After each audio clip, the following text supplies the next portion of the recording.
let me go to Professor Appiagyei-Atua and the ECOWAS leaders, superintended by President Akufo-Addo, met on Thursday and they issued a statement. Among others, they said they expressed deep concern over the political development in the Republic of Guinea following the coup d'etat of the September 5, 2021, and their consequences for regional peace and stability.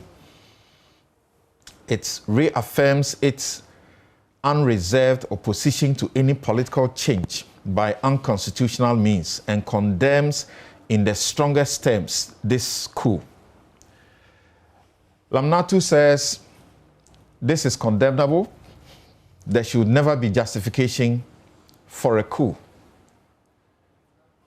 Was Alpha Condé not involved in a coup when he decided to do what he did to the Constitution so he could stay in power?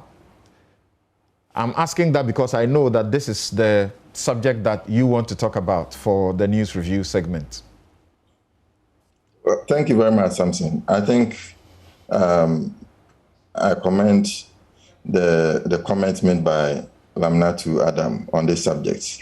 And it couldn't escape me because as an international law and human rights person, it certainly caught my attention. Now, it's interesting how the West African ECOWAS put the whole media communique that came out, saying that what's happened as a coup d'etat is unconstitutional. However, they failed to recognize that the third termism by Alpha Condé was equally unconstitutional. Because if you look at the African Charter on Democracy, Elections and Governance, it spells out 5 grounds for unconstitutional changes in government. First is where there's a coup d'etat. Second, where there is mercenary action to overthrow a government. Third, through where there is rebel activity. Fourth, where a government loses elections and refuses to concede and leave office. And fifth, where there is a doctrine of the Constitution to allow for extended stay in office. And so clearly, Alpha Condé fell foul of the fifth one. And there has been a trend in Africa where so far we have about 28 attempts by African states to doctor their constitutions to allow for extended terms. 16 or 17 of them have succeeded. And even though the AU Constitutive Act is clear on this, even though we have the Lomé Declaration on unconstitutional changes in government, even though in some cases the AU has borrowed from the African Charter on Democracy, Elections and Governance, it's not yet enforced, but they borrowed from provisions of it to apply to some unconstitutional changes in government. So I don't know why we are indirectly or directly recognizing third termism. But the moment there is a coup d'etat, then African leaders, whether AU, ECOWAS, and so on, will then begin to flex their muscles. So let's go back to the ECOWAS. It tried to come up with a law that will limit third termism and or control it or abolish it. But it wasn't successful. Why? Because some heads of state like Jammeh and so on tried to kick against it. And since then, no effort has been made to change it. Now the trend is becoming worrisome because when you look at periods when unconstitutional changes in government was mainly through coup d'etat, that is in the 60s and 70s, it was about 4 coup d'etat every year. But if we have this year alone 4 coup d'etat and all happening in West Africa, it's a cause for concern. And so there's a likelihood that it may go beyond the 4 by the end of the year. And so I think it's important that African states respect the rules they have laid themselves in the Constitutive Act of the AU, which says what should be done to a head of state or to a government that comes to power through unconstitutional means. The regular condemnation, and then we go to them and talk to them and allow them to return the government to return to constitutional rule, whereby the coup makers also take part. It's also problematic. If there's no opportunity for change of government and it's true coup d'etat, the coup makers should not be made to take part in the elections. And civil society should be given an active role to play in this. I hope going forward something will be done so that the liberal democracies that are re-emerging on the African continent can be kept to ensure that the people's will and their right to self-determination will be respected. Thank you. Interesting thoughts there. And I pay attention particularly to what you say have been attempts at the level of ECOWAS to prescribe third-termism. And that guys like Jammeh were standing in the way.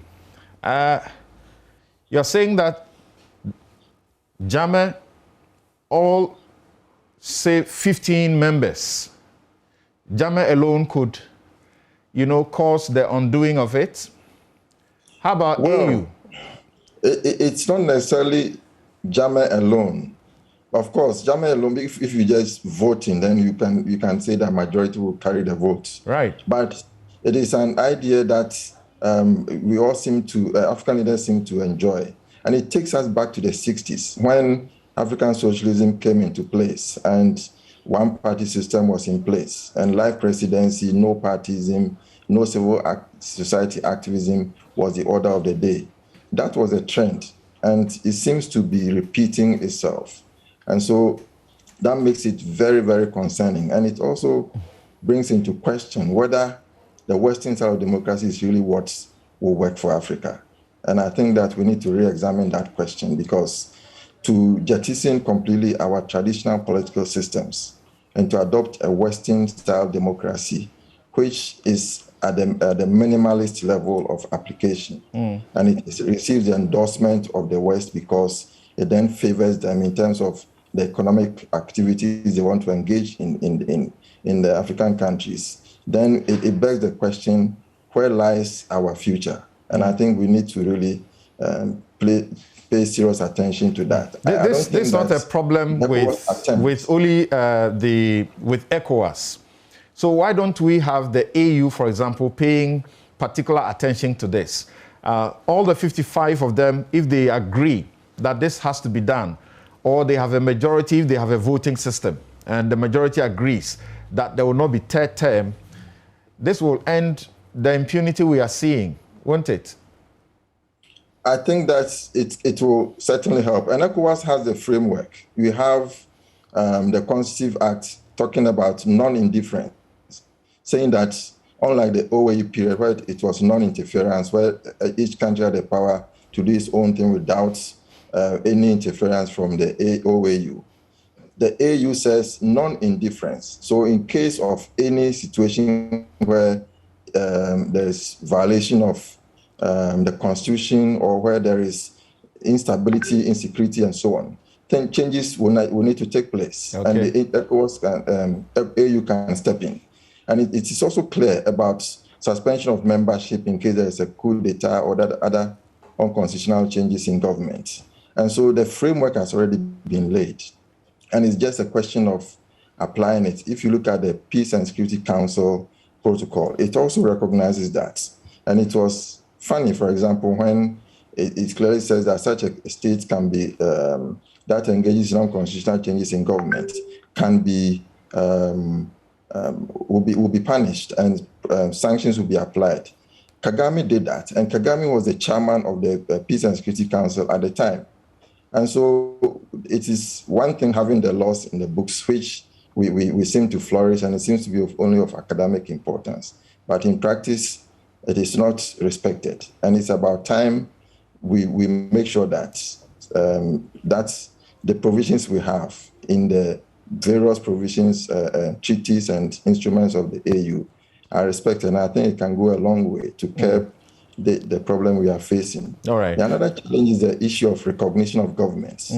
The AU has also not been clear. When recognition of government, there's a change in government, recognition of government is critical. That you don't just condemn and then remove off the scene the disposed regime. But like what they did in the case of Kaba in Sierra Leone, where even when Kaba was outside the country, they were able to bring in ECOWAS, Kumok to reinstate him.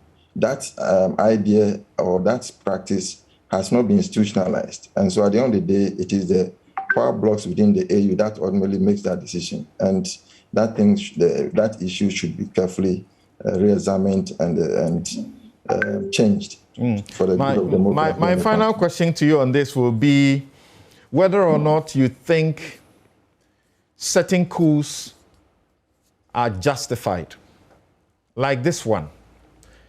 Our Constitution, for example, in Article 3.4, justifies, if you like, a counter coup to stop a coup and restore democracy, so to speak, or to prevent a coup.